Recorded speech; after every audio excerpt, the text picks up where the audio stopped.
good. Happy Friday. Happy Friday to you too. This is Photographer Mindset Podcasts, where we talk about and try to bridge the gap between photography, our practice in photography, and some mindset principles that we either have learned through photography or learned through other facets of life. And we try to apply them, improve upon them so that we can get better at our craft, progress, live a more fulfilling life. I think that's kind of the show. And as always, if you like what you're hearing, leave a rating on Apple Podcasts and Spotify, and subscribe to the YouTube channel. And if you're already watching on YouTube, hello. Hello. Yeah. Hey. What a nice, succinct intro. Thanks, Seth. Thanks. You'd think after 4 years, we kind of got this down. 4 years of weekly repetitions, right? Yeah, which drives us to this episode. And I think we're going to get right into it. Over those 4 years, I think there's been lots of things said, many words exchanged, two guys with a microphone with many awesome guests, but talking about a lot of different things. And as we've gone along, we've taken notes, believe it or not, but we play back or transcribe our episodes and take a look back and pull some things out that we either thought was meaningful, maybe for a later blog post or a book or what have you, just to have our stuff organized. It's kind of like archiving. You would do it, I think, with anything. We probably all do it with our photographs. You take out the shots that you like and edit them and make them into something else. We do the same thing with our words. So in this episode, we're going to attack in a nice way some of Seth's words and thoughts and expound on them. And we think it's a little bit different, but who knows? Maybe something comes out of it, some good conversation, what have you. Yeah, and we'll do our best to relate it back to photography and have to caveat it with this is my life experience. Still fairly young. You can't teach life experience. I always say that. I know that. But right. You know, part of the show is us sharing our experience in hopes that our thoughts or what's happened to us, good and bad, helps other people. So let's roll. Yeah, I like that. And I think who's an expert, right? It's just a matter of time, and it takes time to get to those points where you can say it, but I feel like it's a moving target. It's a huge gray area.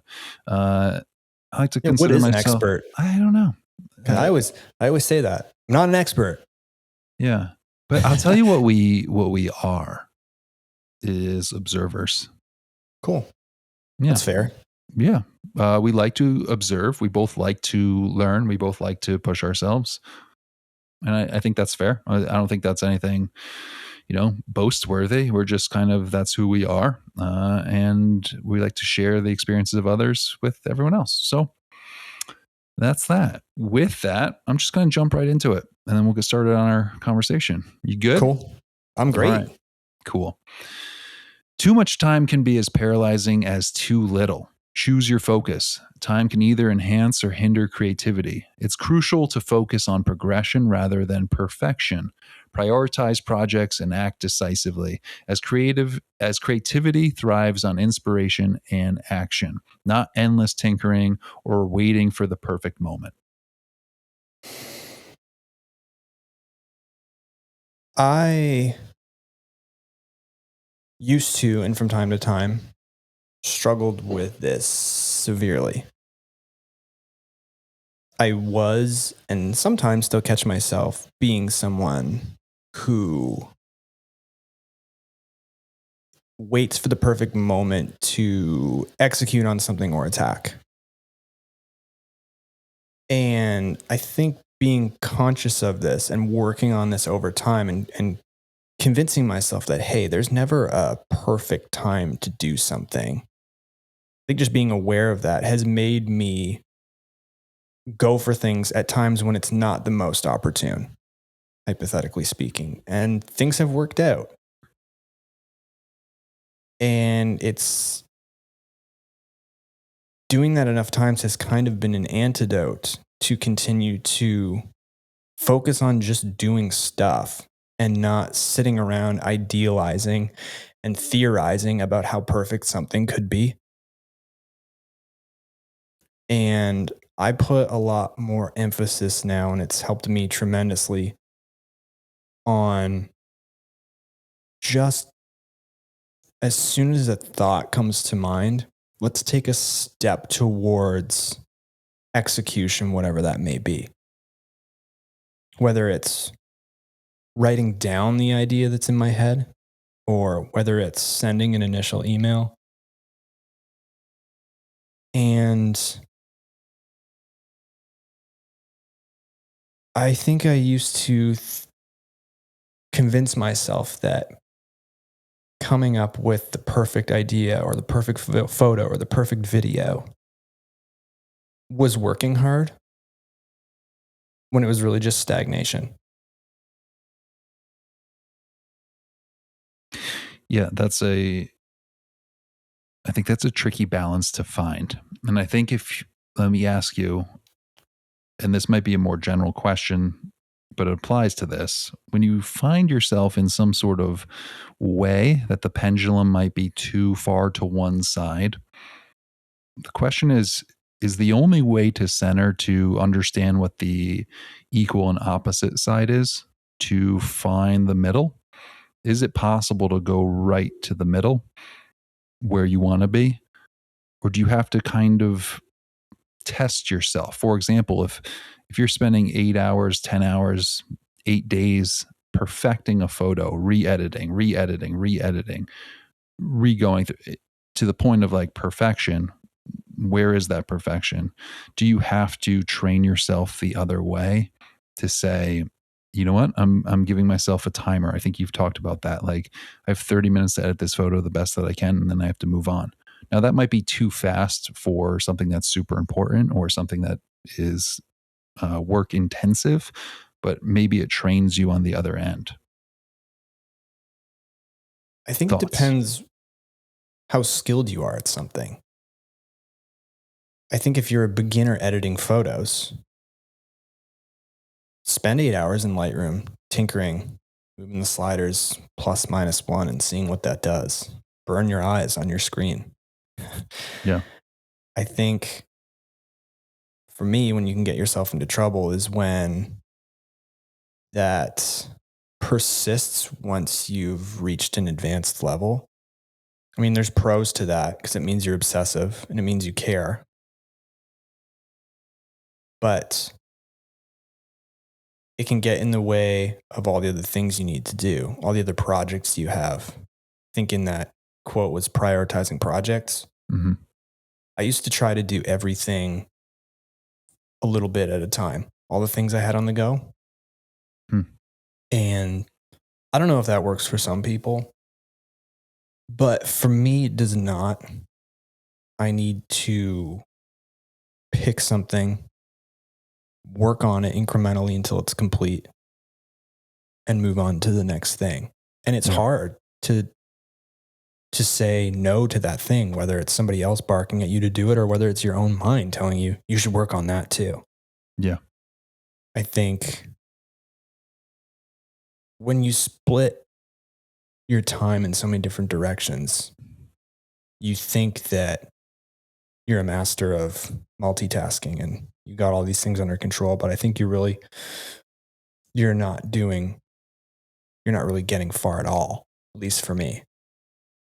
Right. And I think in my time on Earth, I don't want to say I've mastered that, but you just did a lot of work on a TPM project and straight up said, "Hey, I need you to match what I just did." And I straight up said, "Not now." Mm-hmm. Yeah, good point. And I mean, it was a quick sort of math that went in my head. And if it was something that was for a client or we needed it, I would have said, yes, absolutely. It goes to the top. Mm-hmm. But and I agree with you, linear for me is the only way, almost the only way, maybe to a fault, that I can work. I have to say, like, okay, I'm working on this client's more important right now. I'm finishing that. And then I will move on to the next one. And maybe linear means like I have to take a pause to return an email to a different client. I'm not ignoring everything in the world until it's done, but I do know like this is going to be the 80% of my work that I'm focusing on until it's done. And then here comes the next thing. And then Seth, yes, I will get to that thing. But I know it's not something that's urgent right now. And I have to put it aside. If I had nothing going, I would have done it immediately. And I think that's like that. We talked about that in episode maybe a year ago, but talking about that sort of mental juggling of things and being able to place them where they need to be so that they're not the balls in the air aren't hitting into each other, creating mistakes, creating different styles that are overlapping, creating responding to the wrong email or the wrong text to the wrong person because you're just flying through life too much. There's a couple things there. I think, first of all, some people listening may be, well, that's great, but I don't even know what's most important. And that was difficult for me too. I think you have to have a criteria at this stage in life to be able to sequence your priorities. Is your top priority right now getting more muscle mass? Then in theory, the gym would trump everything. Right. Is your focus getting more Instagram followers? Well, then in theory, your time spent, the amount of posts you do, and the virality of your reels is important. And that would take precedence. So I feel like that's one way to sequence priorities. And that waxes and wanes with the stages of life, the seasons of life, right? Mm-hmm. Or where you are week to week. I like to, as people know, I write my to-dos for the week every Monday or Sunday night in my journal, right? And I find that the very first few items I write down on paper are the most important because they came to my head first, right? It typically works out that way. So, there's two strategies for people to eliminate some of the confusion of what's important. Yeah. Right? And some traps, I think to me, it's counter, and this is my experience again, it's a little bit counterintuitive. And this goes all the way back to high school sports. I remember I didn't play a fall sport. I played a winter and spring sport, and my fall grades typically were you've mentioned not this as before. great. My parents would threaten, or if you don't get your grades up, you're not going to have sports. And I was always like, okay, well, there's something about too much time that doesn't work with me. And this happens still to this day, almost every summer where I get a break from working in the school, where I feel like, oh, I have so much time to do everything. And it gets a little sloppy when there's only, back to high school, when there's only 1 hour to complete your homework. That's what you're doing. Like that is the time frame that you have to do the homework. Everything else, every little block is full. And I think anyone that really knows me and looks at my life would be like, oh, you still kind of work at that speed. There's not a lot of sitting around, which is just, it's more functional to me. When there's a lot of sitting around, I tend to waste more time, not get as many things done, obviously. Even if I have the time to do them, there's sort of this feeling of, I have 3 days off. Like I'll do this tomorrow. There's a lot of that possibility. Whereas like today, come home from work, we're recording a podcast. Ben has basketball. Then we're getting dinner. Then we're like getting like it is lockstep in terms of what we're doing today. Because there's no choice. There's no choice. There's no choice. And that's what I think this is touching on slightly. If you can find a way to provide yourself with enough pressure that won't drive you to a nervous breakdown, but enough pressure that you can handle right on things that are so important to you that you can't miss or can't fail at, right? I mean, That's right. for us, missing an episode on Monday is not an option. So what are your choices with the hour you have right now at 4:00 on a Friday? Right? Like, you're going to sit down and record with me, whether you're feeling good, bad, sick. And I don't know if everyone's cut out for that. Everyone can do that, but I'm rewarded by that feeling. I like that. I really like that. I think the other thing you touched on too, when you were mentioning how I was asking you to did a lot of work putting together a folder for a new social media person, you said I can't right now. And I really respect that. I think this day and age, we're really afraid to say no to people. So we tell people what they want to hear, right? And then don't deliver. Whereas, I mean, we're going on tangents, but I think in a good way. I'm also currently trying to be brutally honest with what I'm thinking and what I want to do. Yes. In conversations with other people. Just like, nope. I don't want to come to that thing you invited me to. I hope you have fun. Like, how many times do people say, well, I have a family emergency? Yeah.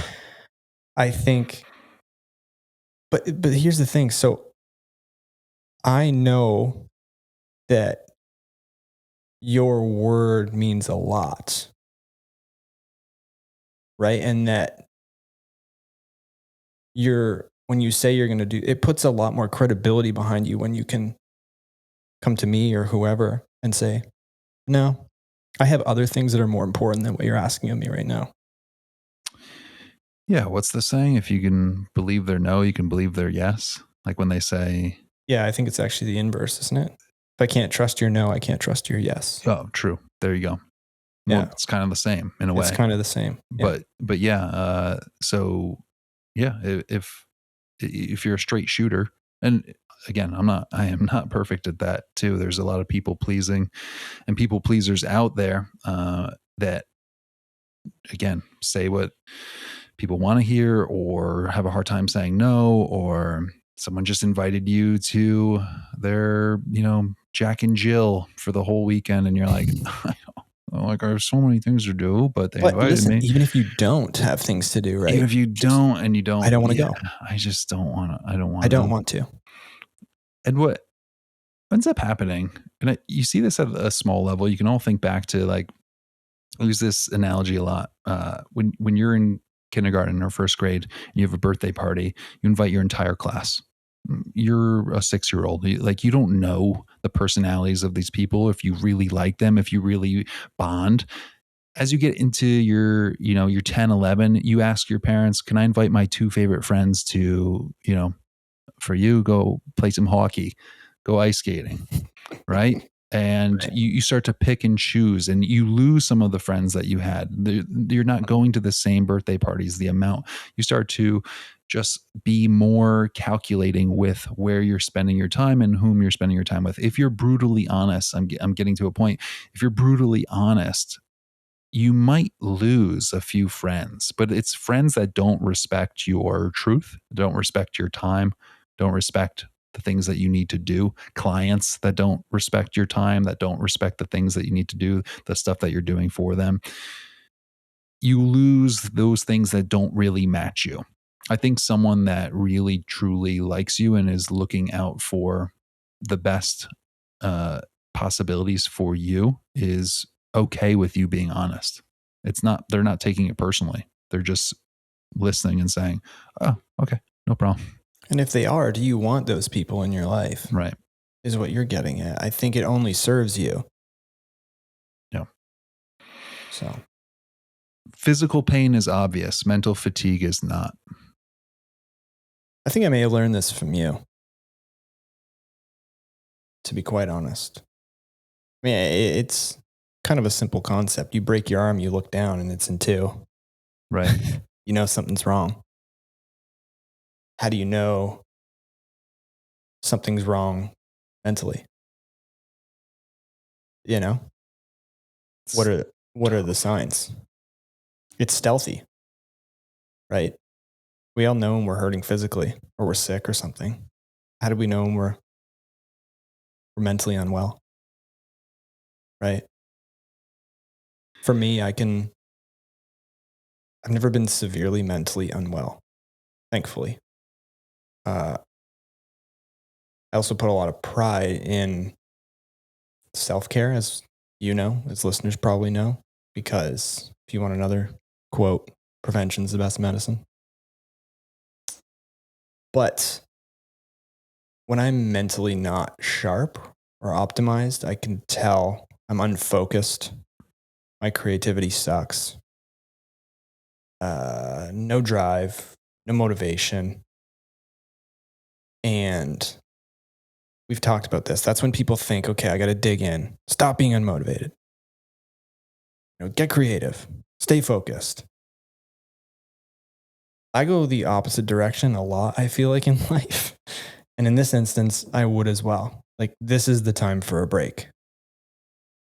If I keep going at a suboptimal mental level, I'll make questionable decisions. I'll continue to have poor productivity. So the return on my effort will suck. And photography, videography wise, like, my creativity will be brutal. I won't be able to show up. So I think this calls for a kind of audit, whether that's weekly, monthly, daily, right? Are you juggling too much? Are you getting absolutely nothing done? I think a good sign is when your to-do list never gets completed. Right? If you're consistently not checking everything off, I think one of two things. Either you're just not being efficient, or possibly you're mentally fatigued, right? I think this goes back to, in that instance, this goes back to our previous passage here, the power of no, so that things aren't piling on, right? And I think in that break is, well, again, I think prevention is the best medicine, but during that break, the things we always talk about, meditation, exercise, increasing your stress resilience through whatever means you feel like, right? Those protocols they're not symptom treaters, they're guardrails, right? And they're strategies so that you can continue to stay sharp and effective. Yeah, and to add to that, like you said, it's stealthy. It's hard. We trick ourselves a lot. This is kind of my schooling and my education. This is what, if I'm an expert in anything, I guess this is what it would be. This was my training. And I have 20 years of dealing with mental health and in children and psychology, and it's an interest of mine and a passion, I guess, as well. But I do think it's tricky, and it tricks the best of us. And let alone trying to figure someone else out, trying to even really come down to your where the pebble drops versus just the fourth ripple or the third ripple. You can get to the second ripple and think that you're a genius and you figured it all out. But there's still that, where is the genesis of where any of this stuff begins and what's going on is very tough to I think hear yourself and see. And there's no obvious sign like a broken bone, like you're saying. So it takes really knowing yourself and knowing what patterns you may have or what things to look out for. You've mentioned some of those telltale things, getting a little sloppy or forgetting things or being a little scattered. Like those are tells, like, oh, The temperatures, the thermometer is going up. It's about to burst. Like, I don't want it to burst. I need to cool down somehow. I need to get it down. I have this feeling I can't explain, where it's almost like if I'm editing too much or I'm just on overload with, and it usually happens like staring at a screen and editing for a while, I feel this sort of like it's almost like poison. Like I'm like, I can't look at it. I can't do it anymore. And I like force myself through it. And it's like, it almost is making me sick, and I can't do it. I can't digest it anymore. I have to walk away, even if it's for 20 minutes or an hour before I need to get back. But it just is that refresher where it's like, whoa, you're getting bad here. This is not good. Like this, you're going to rush through this to get it over with. You're going to fly through things. You're going to miss things. You're not going to check the normal. You're not going to go through your normal workflow because you're just not feeling it. And I think that stuff adds up if you ignore it. If you ignore a good night's sleep for a while, it adds up. And everything else could be wrong, but the function might be just the lack of sleep. So it's very difficult to unwind, I think, any of those feelings or issues that you feel like you're having that are potentially getting in the way. And we often go to do more physically, because then it's like it's output. It's oh, I'm still functioning. It's anyone with that's what they call a functioning alcoholic, like someone that has a serious problem but is still functioning. It's proof that they're doing okay. They're maintaining their job, they're maintaining their relationship, but it's getting to a point where that could snap at some point. And I think that's tough. Functioning doesn't mean good either. No. So we tend to push more and do more to prove that we're okay. And that's actually like I can lift weights with a pulled groin. Right. And that's, if we just really like simplify the concept and treat, so after we've identified, you mentioned that feeling when you've been editing so long, that's like great interoception. And in a different conversation, we should talk about how you've worked on that, because a lot of people maybe don't have that signal, right? Once you've identified, okay, mental fatigue's creeping in, I think comparing it to something we're more familiar with, physical fatigue, right? When, for people who like lift or like strength training or resistance training, when your workout doesn't make sense to do, right? Right.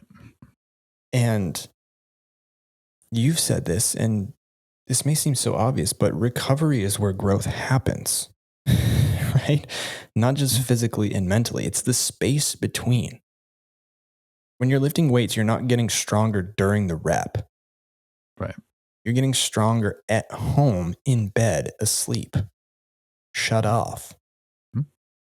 Right? So like applying the same principle to the mind is the way to go.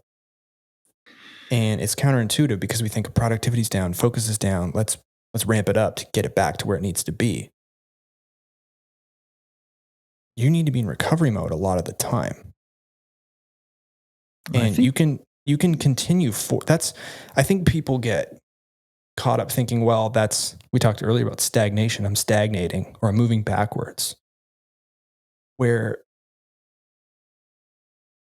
people need to understand that recovery is forward momentum. Yeah. I do think anyone that has another avenue of passion, bringing this back to photography, but if if you went through sports growing up, if you went through music growing up, if you have some other really task-driven passion, so it's easier in a way to say, okay, I'm training for a marathon. There's built-in rest days. There's built-in light runs. There's built-in time where I just accept it in the beginning, where, yeah, there might be days where it's hard, but there's also these days where I know that I can rest up. I know I can take it easy. And the rest days can be the hard days. Sure, but they're personality-wise, right? Sure, but they're good for the overall process, right? Of course. if I have a marathon, the race tomorrow, I'm not going to run a marathon today, right? To warm up for it at all, so that's going to hurt my product. That's going to hurt the result if I am not taking into account rest. With something like clients or deliverables or photography or the need to get likes on Instagram, or I didn't post 8 times this week, that's what I'm trying to do. All those things are fine and can happen in short spurts if needed, or there's a special goal, or there's a client you need to bust through for, sure. But in the long term, we don't have, and if you don't have built in days or weeks without Instagram or weeks without picking up the camera, there's no recovery. There's no growth in terms of creativity muscles or just brain relaxation where you can free flow and you're not exhausted for any of that to happen. So I think it's just one of those things where it's very difficult to plan out. I need a rest day for photography. What are you talking about? Editing's not hard. Like, editing's not physically straining. What, you need a rest day from it? Maybe you do. Maybe Sundays you say, I'm not touching a camera. Like, nothing photography related on Sundays. I'm hanging out with friends and loved ones and walking my dog and exercising. No anything. No client emails, no nothing, no whatever it is. Maybe that's something you build into your practice. Maybe it's at 5 p.m. I'm shutting down. Maybe it's at 9 p.m. I'm shutting down. But some sort of boundaries, I feel like, to proactively protect that headspace, which is so difficult to notice if things are getting out of whack, is something that is important, and I think has helped Seth, has helped me, has helped a lot of people in terms of balancing that sort of uncharted territory of like art versus sports, with like a day off, or even, music where you're like, I'm going to practice every day, but I need a break because my fingers kill. Yeah. And what you're speaking of goes back to our prioritization thing. I mean, if your health, people are wired differently, I understand. But if your physical and mental health is at the top of your priority list, then what you just described makes absolute sense. Yeah. This is my opinion, but it should be. Because everything else comes second, right? Right. That's my thought. Okay. With that, I think this is interesting. Passion management is as crucial as time management and often overlooked. Well, I think we've talked about this a little bit. I think you can have the best schedule in the world, but if you're not managing your passions and interests in life, you can end up just going through the motions. Right? I like to have lots of different interests to keep life fresh, so that when I return to, let's say, my main one here, photography, I'm still excited about the novelty it brings. Like, if I'm living in the photography space all the time, it reaches a level of normalcy that becomes boring and mundane. And I don't want to live that way. I like you. I like you. I like that. I like you too. Thanks, man. But to add on, and yes, and do you? Is there a line where the passion changes from lust to love? What do you mean? I feel like there's this line, or there's this beginning for a lot of things in life. a new job, a new car we want, a new house, a new girlfriend, a new passion, Right. that it's easy to be like high on life, obsessed with it, obsessed with the attention you're getting on Instagram, the likes, the people are seeing your art. You're getting deals now for the first time. News, new, and shiny is really, really exciting. And I think we've all seen where that drops off, or it gets normalized, and then you either love it, and now it's work. Now it's work that you love. But the motivation or the initial sort of lust for whatever it is dies down. And I think that's where the problem can occur for people, where they feel that sort of honeymoon phase die and they go, oh, maybe it's not for me. Next new shiny thing. And then you always are sort of like a B student in whatever you're doing. And I'm speaking from personally experience, and not pushing past into the, like, I love this thing. Maybe it's not the honeymoon phase, but damn, I'm going to treat it right. I'm going to keep going, and I'm going to work as hard as I possibly can. I'm going to rest when I need to. I'm going to take care of myself. But that's also love. Like, that's also part of it, part of the equation. It's not just all about this thing. I'm not diving in every single day, because that is not sustainable, and that is okay. I think hearing that from two of us that have gone through that, there's probably someone listening right now that's like on that brink of like, oh, why am I still doing this thing? Like, do I still curious? I'm still like listening to the podcast about photography. I think I like it, but like, I just don't feel like going out like I used to.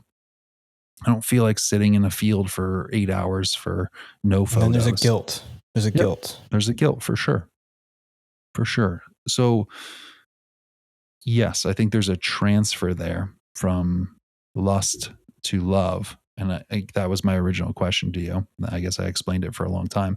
But I was going to let you know that you answered your own question, but but for you, is that a noticeable line? Is that a noticeable sort of honeymoon period and then dies down? Do you pick something up around it? Do you pick something up adjacent, video, things like that? What's your thoughts on my thoughts? I have a lot of thoughts on your thoughts. Good. That's why we're here. I think it's unrealistic to think that lust is the permanent phase. I think exactly what you just said. If you are constantly chasing the feelings that acquiring something in a lustful period brings, you're doomed to be unhappy, because lust can't stay forever. And I think you have to find ways to fall in love with the mundane actions or things within the space that you love, or have a broader concept that you're serving. So for example, this is why I enjoy, what makes me happy is like working hard at something. And I am in love with that feeling of being able to confidently say to myself, like, I worked really hard on that.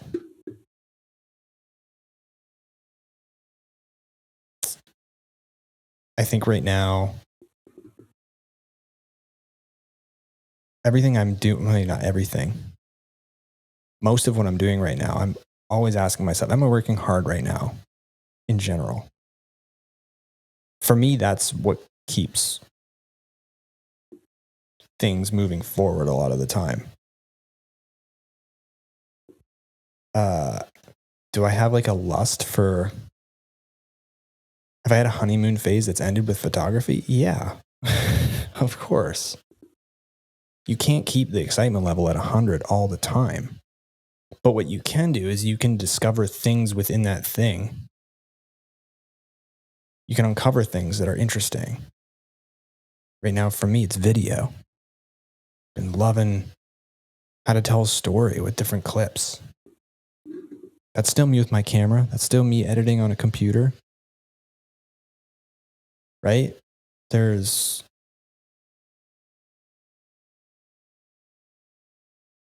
so many things to uncover within your area of interest to keep things novel. I think when you stop going to look for them, people get bored and say, is this it? Like, this is all this is? Like, I don't feel the same way I did when I started. Let's go find something else to chase the dragon.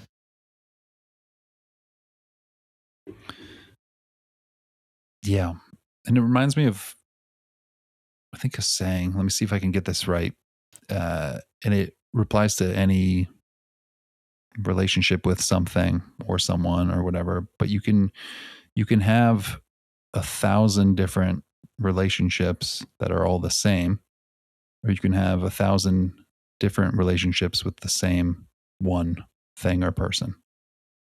So I think that applies beautifully. So you can keep chasing. Photography was fun for 2 years. That was cool. Now I'm going to pick up guitar. Now I'm going to pick up golf. I'm jabbing myself here in the reverse order. Though? That's an interesting life. No, yeah. And you get 1,000 tastes, but of the same depth. Sure. Versus but finding. That's okay. I want to say that. Sure. Right? Yeah. Versus, I guess the other way is to like 1,000 different angles of photography, or right, picking up the camera, pressing, let's record this in video. Let's try to get a little better at Premiere. Let's bring in photography into Premiere. Now I have this skill. Let's add this skill. Let's add this little thing. Let's try to get a client. Let's try to I'll shoot a wedding. I'll give it a go. Just expanding that sort of original passion into a bunch of different things that are different, but within it. So you're not abandoning ship as soon as it gets hard or boring. You're making it interesting as you go. I think in this instance, people listening or watching should envision a canyon. The Grand Canyon? Sure. Okay. Pretty canyon. I like it. You can have it anywhere on the spectrum from a mile deep and an inch wide to an inch deep and a mile wide, and anywhere in between. Yeah. The depth being how far you want to dig into something. The further you dig into something, it requires more of your time, and the width of your canyon has to be much smaller. Or the width of your canyon can be a mile wide, and you can scratch the surface, and anywhere in between, and pick which best suits your personality throughout life. I'm imagining that shallow canyon. What would your canyon look like? It'd be beautiful. In the past. And how would you like it to look? Different or the same? Be a bunch of big holes. I think I can get pretty deep on things. Like a W? Yeah. But pretty deep. People seeing it would be like, wow, that's a big hole. Golf, guitar, photography, podcasting. Yeah. To a I'm proud level. Like, I'm proud of that accomplishment level. Right. Did I take it to the next level? No. But because then other holes get shallower. Yeah. Like, there's a price to pay, right? Everything's a trade-off. Everything is a trade-off. It is. Everything. It is. And again, it has to align with how you've structured your priorities. Going back to the very first thing we started talking about. Yes. And either way is okay. I think just that scary point of like, It's just a notice this, people, when the original passion goes away, because it will at some point. It's not the end. It's just a different phase of this relationship you have with this art. Yeah, it's lust and love. Yeah. Lust doesn't stay forever. It can't. Otherwise, it wouldn't have any impact. It'd be strange. The lust is what hooks you. Mm-hmm. And then you stick around if you love it. Exactly. All right.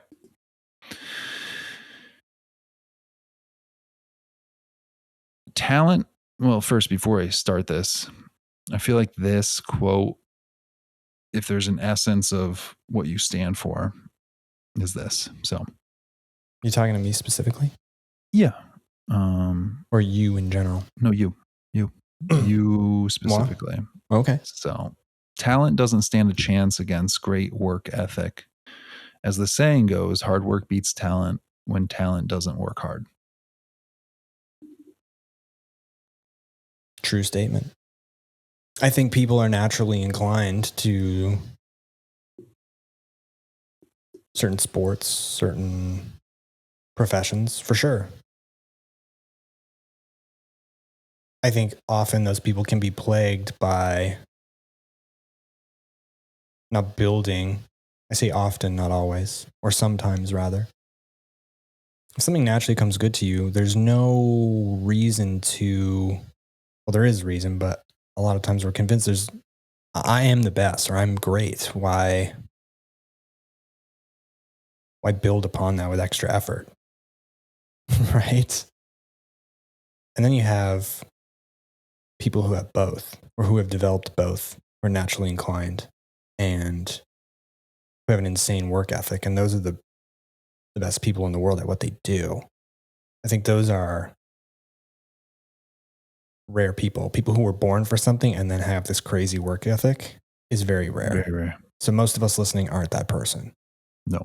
And that's hard to admit sometimes. That hurts the ego a little bit. And that's okay. I don't know if everyone listening wants to be that person. No. I think the goal is to, sounds so corny, but the goal is to reach your potential in what you deem interesting. It's a nice way to put it. Right? Like, I will never win a marathon. I'll never even probably place in the top 100. But I can improve my own time. Mm-hmm. And this goes back to that I was mentioning currently. My focus is on, am I working hard? And I know that if I can answer yes, good byproducts and good consequences will happen elsewhere. I'll make more money, or I'll be more fit, or I'll be happier, I'll make more friends. Like, I'm trying not to get caught up in the scoreboard, and I'm more focused on my level of play on the field. Like, you don't win a game by staring at the scoreboard. No. You win a game by practicing, getting better, reps, and then executing when it's time to perform that thing. And then you either win or you don't. And it's not about winning or losing against said opponent. I think it's about improving the score over time against yourself, right? Like, I want to be a better photographer. Maybe not tomorrow, but next week. Mm. Like, I care more about the trend. Yeah. When in doubt, zoom out. That's what I like to do. If I'm having a bad week, I'll zoom out to the month. Oh, okay. I'll zoom out to the year. Like, wow. Okay. Stop throwing a pity party. Things are going well. Like, you can't crush it every day. You can't. It's true. It reminds me of like stock watching. If you're obsessed with a stock and you just look at the stock price of, let's just say Tesla for fun. If you look at Tesla's stock price and it all week is dropping, and you just stay there, you're like, oh, this is awful. If you zoom out and now you see the news about Tesla and things are good. Earning reports were good. Things are great. No bad news. Okay, that's a good checkpoint. Zoom out even more. What's the state of the economy, the country, the job report? Oh, the whole stock market's down. Okay, this makes more sense.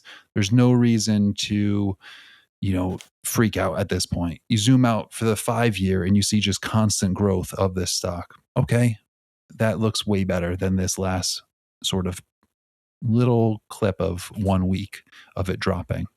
Be patient. Let's keep going. Stay the course.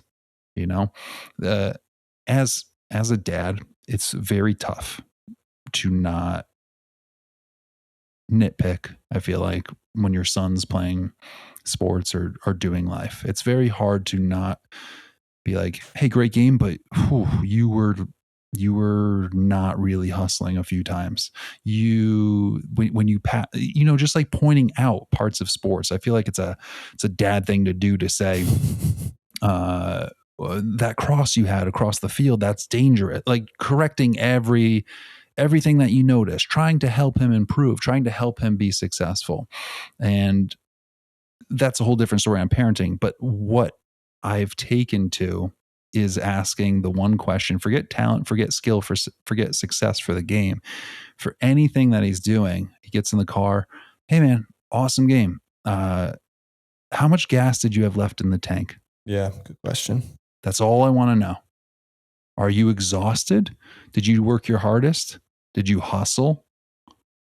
That's it. For And then the you have a chance for your son to give you an honest answer. Yep. And he is honest. And then it's an avenue to talk about hustle. Hey, talent, who knows how, like, I know one thing that we can control out there is how hard we work at something. It's the one thing we can really, really control. Mm-hmm. And if that's not there, not much else will follow. It's going to fall off. It's going to decline. There's going to be a lack of return. People will lap you. If you work hard, and talent usually gets intertwined with, I feel like, working hard and putting in a ton of time, gets a little bit scapegoated with, like, hey, you're really talented at photography. It's like, no, I'm not. I freaking was obsessed. I did 10 hours of like lessons and photo master classes for about 3 years straight every day. Like, it's not talent. I had zero talent. I didn't even know what a camera was. Like, hard work, how much gas you're spending on any activity you do. That's the first question. Think of anything. I think you touched on a good point too, is that we feel like our maximum effort deserves the outcome we want. And that's not how it works. Rarely. Maximum effort does not mean you deserve the outcome you desire. You can work your hardest and still lose the game. It happens to professional athletes all the time. Like sometimes things just don't click. And that's where we can get trapped with, maybe I'm not get those negative thoughts. Maybe this isn't for me. Maybe I'm no good. Maybe this is as good as I'll ever be. And you fail the zoom out test. Right? Yeah. The zoom out test would make your argument ridiculous. Where you've come from. Right? Right. The best teams in the world don't win every game of the season. No, it's about, Alex Hormozy is a little intense with business, but I think he does give a good message. And one of my favorite things he says, because it's so motivating, is that if you do not quit and you keep working, you will win. Right? It's like, that's a hard, and yeah, it's a hard concept to understand because we're emotional beings. right. And what is winning? Right? Like you get to choose what that means. Yeah, you'll be successful. I think of it in the podcast, like me and you in the podcast. I've been doing this for 4 years. That's the win for me. Before you even go further, sure. Right? Like that is a the long win. time for people, though. People I've are heard like, Casey. Like, have you heard Casey Neistat say, I watched him say, like, it doesn't matter what anybody says or any of the metrics. Like, I made a video every day for 800 days. Right. They weren't all good. People see there's something that happens, and they call it the overnight success, or now you're famous out of nowhere, but there's usually thousands and thousands of hours before that of just battling and not being quote unquote successful. Just keep your head down and keep on going. If you love it and if you want to, you shouldn't be hating it, but if you love it and you keep on going, then and you're able to keep on going, you have some runway to keep on going, you are succeeding at what you're doing. You're keeping it alive. You're keeping the dream alive, the passion alive, the whatever it is, you keep on going. And then something along the way gives. I feel like if you keep on going, I really believe that. It's when you're like, oh, it's been 4 years and we're not famous yet.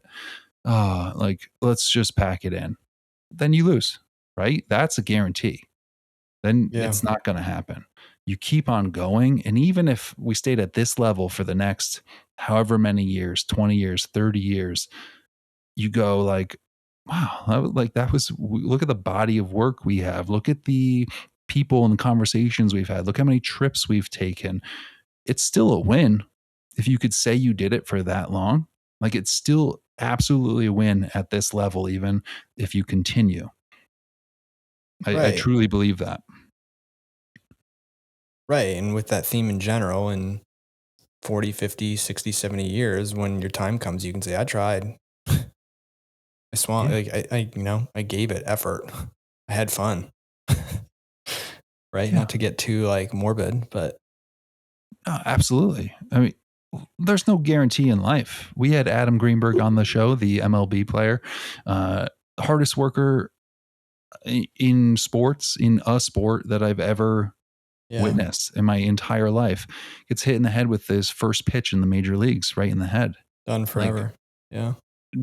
Changed forever. He did have a comeback, but like, life changing. Life changing forever, and baseball did not become his thing. But like life's not guaranteed, but you keep going. He didn't pack it in. He kept going with offshoots of that and business opportunities and what have you.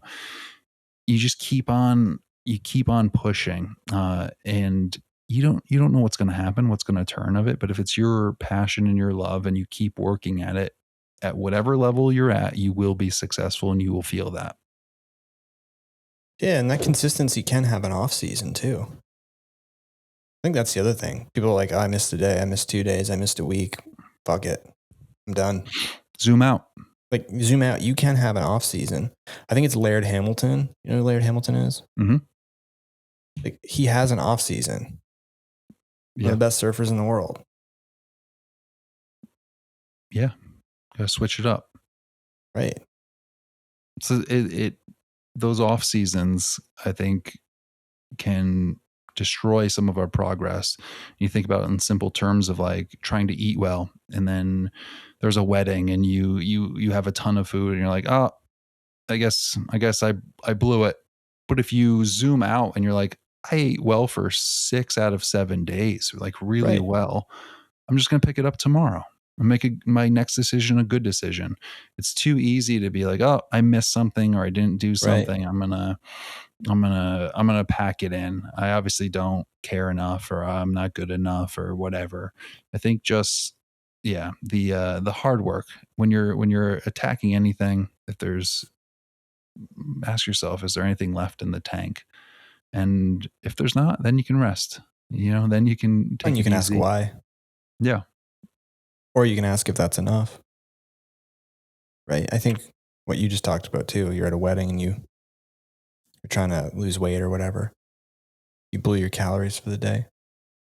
This is the James Clear saying. Don't let it happen twice. That's a good saying. I love that one. Yeah, it's really true. Yep.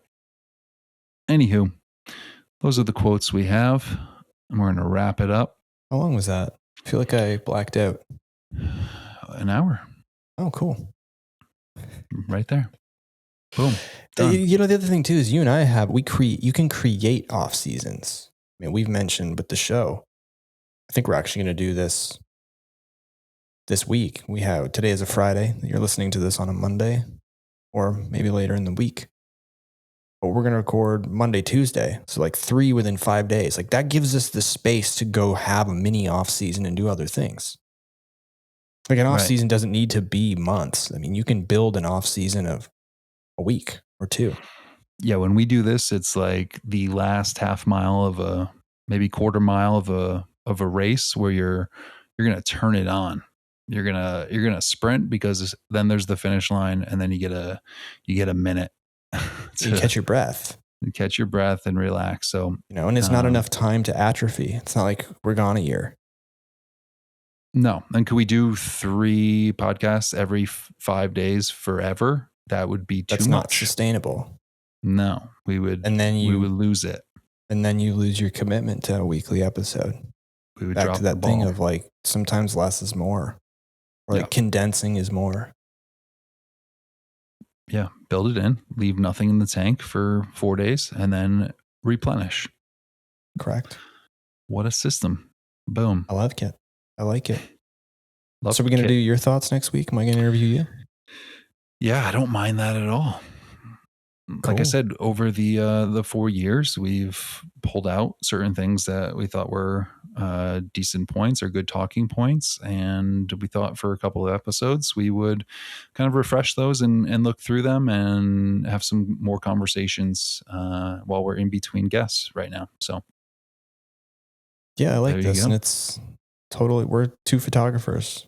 We apply this stuff in our commercial work, in our daily lives. This is, I think we live these truths personally. Really do. Yeah. I could say 100%. And knowing Seth, yes, we do. And he does. And again, I think it's important. We're not we say this a lot, but it is true. Like we consider ourselves people and peers, and we love chatting with you. We love when you reach out. We love when you talk and have a voice in the show. We want to bring those questions and those thoughts and those topics out there. We are by no means the top experts in any of this stuff. There's plenty of people that can take that crown. That's fine. But we learn from them as well. We chat amongst ourselves and try to come up with some ideas that make life just that much easier and enjoyable. Well said. I guess lastly, if you enjoyed this episode, give it a share. Maybe some people who would benefit from it if you feel you did. And you can leave a rating and review on Apple Podcasts and Spotify. Really helps us out. Cost-free, effective way to support the show, and we are super appreciative when you do that. Yes, please. Thank you. Please and thank you. All right, buddy. Is that all we got for today? Yeah, that's it. Cool. I'm going to go carry this energy through the rest of my evening. Into the weekend. Yep. Have a great weekend, and I'm sure we'll chat. Let's do it. Till next time. See ya.